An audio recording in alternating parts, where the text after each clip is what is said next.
It looks pretty? Oh shit. Okay, just to be clear, it's not all bad. When it comes to the game's story, it's decent. You know, it's able to pull me in from time to time. But you know, as an adult game, I kinda expected the adult content to be more integrated into it. Come again? Let's talk about some good stuff. The story isn't bad, and on paper, it's right up my alley in terms of setup. You play as a rogue crew full of hot space babes, and Alec, planning to overthrow a galactic empire ran by puritanical assholes, and all that's fine. But man, the writing isn't really my kind of thing. Bring me their corpses, so that I may rain fountains of piss upon them.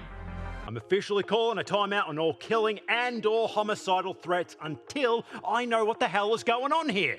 The kind of displeasure that leads to a 1-star review and your intestines on the floor. Get your very own premium fisting package today. Comes with a free put it up my fucking boy pussy, fuck! Full of memes, expletives, and jokes about bodily fluids. So about what I expect from a Western H title. But hey, that's more personal preference than anything. I've never been much for the toilet humor that infests Western adult content. To me, it sounds like disgusting, gelatinous tubs of malodorous feces. Now if you share that sentiment with me, you might already be turned off from this title, but underneath all the dick puns and drug jokes is a fairly competent sci-fi story with interesting characters, competent plot setup, and badass adversaries. Sure, the game starts off a bit rocky with some third wall breaking jokes that completely fall flat. I'd make the most of this Deus Ex character introduction and haul some ass to my fighter. I concur, Captain. I will prepare the Phoenix for the first boss battle.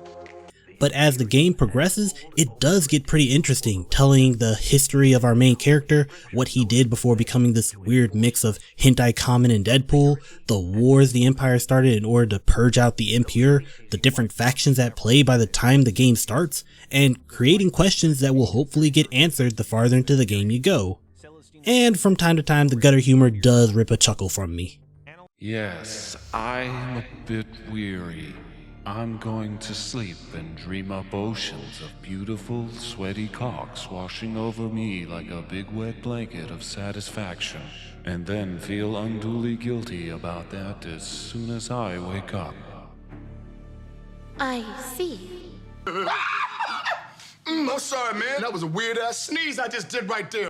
And those third wall breaking moments do get significantly toned down, with them only lightly poking fun at the whole hot alien female, ugly alien male trope. Okay, that's all well and good, but where are the 8 scenes? For as crude as this game can be, it's very confusing on how little 8 scenes are integrated into the main story, or the game as a whole at that. I counted a grand total of 3 scenes in the entirety of the first arc. What? And this seems to be because the developers instead decided to put all the other content into a separate mode called Pandora, which for all intents and purposes is a gallery mode full of little mini scenes completely devoid of context within the game. And how little are we talking? We're talking loops. What? You heard me, loops. Like 5-second animated loops, like the ones you would find off of any random porn site. No dialogue, no interaction, nothing. I haven't been this disappointed since they took the butt shot out of Mass Effect. I wouldn't say this is the worst implementation of H content in an adult game I've ever seen, but holy, it's close. Something positive. Since you are a massive pervert, I should inform you that an application called Slut Mode is integrated in my programming. Demi, the resident robot girl, is a gem. Oh, thank God, she is exactly what I expected her to be like. Honest, robotic, with a little bit of waifu thrown in for good measure. If you liked Edie from Mass Effect, particularly in her third outing, you will love Demi. My only concern is that I hope they don't go all Disney I wanna be a real boy with her later, and instead keep her robotic nature as the main characteristic. It's super adorable, and honestly, she's the only character that I enjoy 100% being as crude and vulgar as possible. Oh, yes. I will insatiably gobble your massive cock, daddy. Oh, and by the way, she only has one actual sex scene in the game at the moment. Hell no! Give me back me money! I shit you not. When it comes to actual insert tab A into slot B content, she only has one. Everything else is lollipop licking and teasing. I haven't been this disappointed since the release of Cyberpunk 2077. But fuck it, she's still the star of this sci-fi show. Everything she says, every pose she strikes, perfection. The other girls are much more meh. The scientist Lily is okay, I guess, though the writing makes her come off as infinitely less interesting than her concept does, you know, being a sexy mad scientist with military combat training. While you're at it, I'd also appreciate you updating the comm channels so my lab is no longer designated as Big Titty Central. I'm sorry, man. Fortune is surprisingly unlikable though, hijacking your ship, getting you almost killed, and forcing you into this suicidal mission. Oh yeah? What you gonna do about it? Make us watch a chud asshole 69? That's not a bad idea. How about I fly your ship into the nearest sun instead? Coordinates received. Course set for 0.00 with manual override and safety protocol disabled. I'm sorry, having the rank of captain made me think I was actually good at my job. Then there's Keely, who, well... I feel it necessary to provide you with knowledge of my need to immediately disembowel the fuck out of those that insult me. I'm sorry, having the rank of captain made me think I was the one in charge here. Okay, quick amendment. After talking to some friends, I should point out that I'm not asking for every female character to immediately get on their hands and knees upon introduction, though I wouldn't say no to that kind of game. I'm just not feeling how unprepared the captain is when dealing with hostile entities. I mean, for God's sake, even Paragon Shepard drew a gun on Grunt when they first met. I'm glad you saw reason.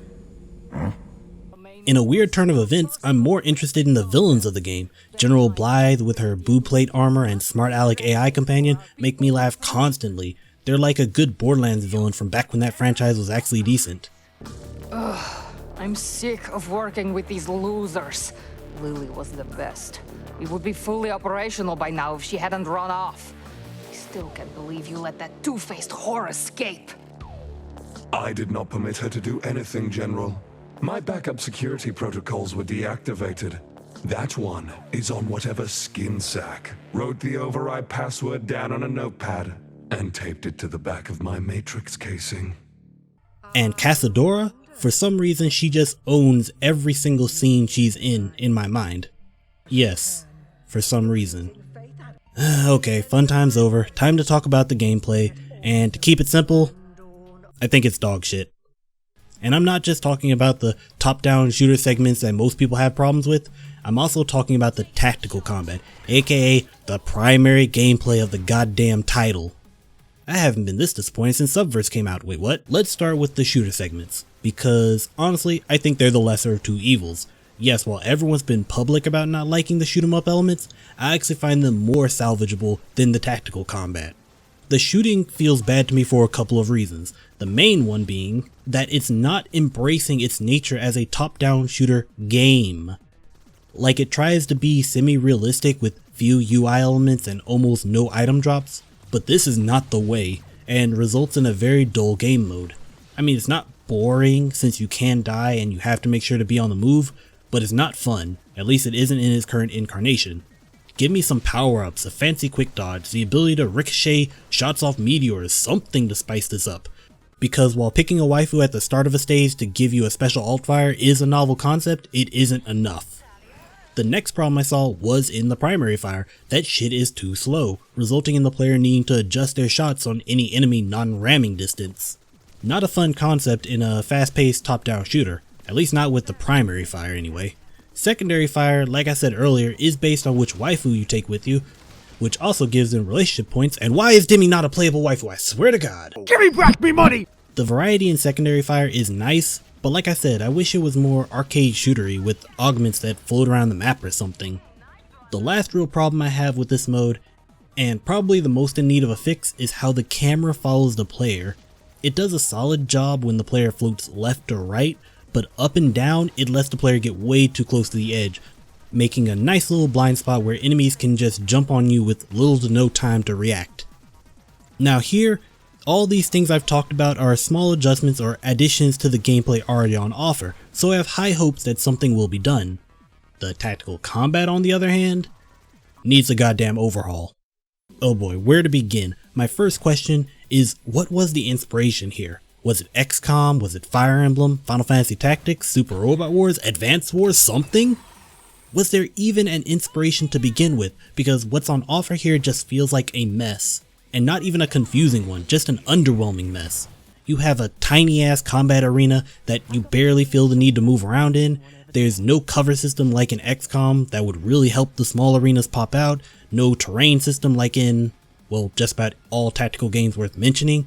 Thankfully, there is a cool variety of skills to use, as well as a shielding mechanic, but it's so bare bones that my brain basically autopilots through all the battles anyway. Also, you can only deploy one waifu and Demi isn't one of them. But what really annoys me when it comes to this mess is deployment. It gives you all these spaces to deploy your units like you're making some sort of critical decision, but where are the enemies, game? I'm gonna need one of these devs to explain to me how I'm supposed to make a goddamn tactical decision without knowing tactical information. And this is supposed to be the early access release. This is what's supposed to inspire people that the devs have a competent gameplay plan. I can't believe anyone over there thought this would be acceptable for the game's first showing. Haha, that was bad even by porno standards. Overall, I'm not really digging Subverse right now. Aside from the visuals, and even there, the combat visuals are pretty underwhelming. Like I said, make this shit more video gamey. I need sparkling damage numbers, zoom-ins on attacking waifus, cut-ins for more than just supers, just more UI in general. Oh, and before I forget, Subverse does make joke references in the story to both Randy Pitchford and Tim Pool as Quest, and it's moments like those that made me question myself. Like, am I wrong for thinking the writing in these moments was shit? I spent the last 121 years working without a single day off to try and secure investment for my beanie shopping network, Subverse. And now, some dirty fucking brothel came along and stole my name. Can you believe that shit? It was so meh, and you don't even get to fight legally distinct Dim Fool. And you don't get a cool fancy weapon from them either. Oh, by the way, there's no equipment customization in the early access release right now. TLDR, the tactical combat is a disaster that actively makes me not want to play the game. If this was the full release, my final thoughts would be an instant look up the CG's online rating, the worst rating an adult title could get. But luckily, this is in early access, and hopefully at least some of this will get adjustments. And hey, with the first dev response talking about the lack of adult content, at least that avenue of enjoyment will see some work. Though I'm a bit concerned about their solution to quote, the sex not being integrated with the story was the loyalty mechanic. I'm pretty sure that will not quell the complaints. But for now, I'm pretty much gonna ignore Subverse until the full release. I wish the devs the best of luck, but their first foot forward was, well, underwhelming. And for God's sake, add more Demi into the actual game. She's in all of the promotional material. Who greenlit that decision? I mean, I'll see you guys next time. Peace.